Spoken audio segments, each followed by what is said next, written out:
last year we were able to track directly, and we know that it's still a fraction of what happened, but last year we were able to track nearly about $55 million worth of business that was actually done here.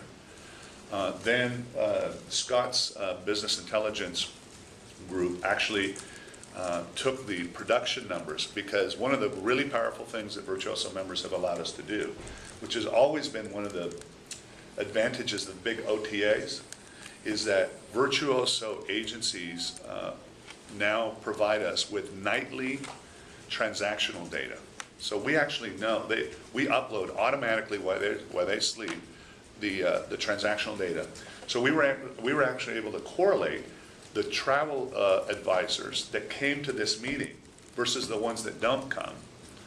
And the correlation was that they, on average, booked about $250,000 more per advisor. And then you multiply that times the people here, is almost $500 million, about $450 million. Now, it's not a full cause and effect, because obviously you would argue that some of the best ones are here and all that, but it's still, it's a good benchmark. And then the last piece is, again, this whole idea of community. We've always called ourselves a network.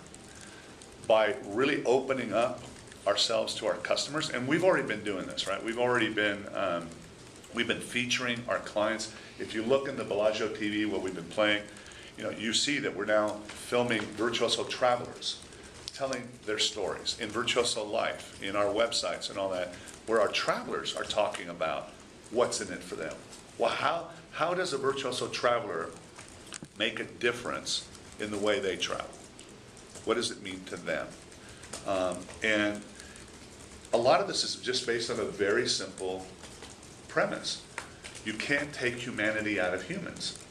So the reality is that if I know you, and I've met you, and I've gone through this boot camp, and we survived this together, when I send somebody to you, because we know each other, there's just going to be a difference in the way you're received and the way you're treated.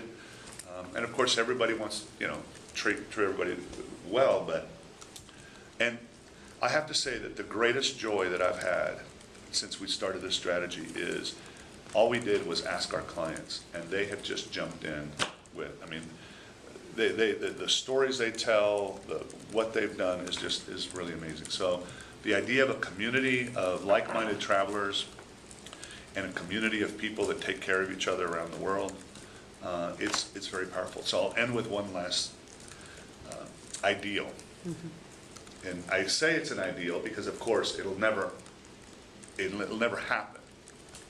But today, imagine that one of the ways to test whether you've arrived at that community is the way people feel about the outcome of something.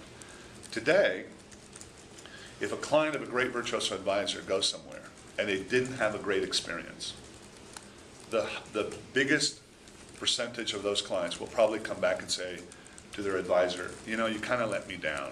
That place didn't really live up to standards, and you know.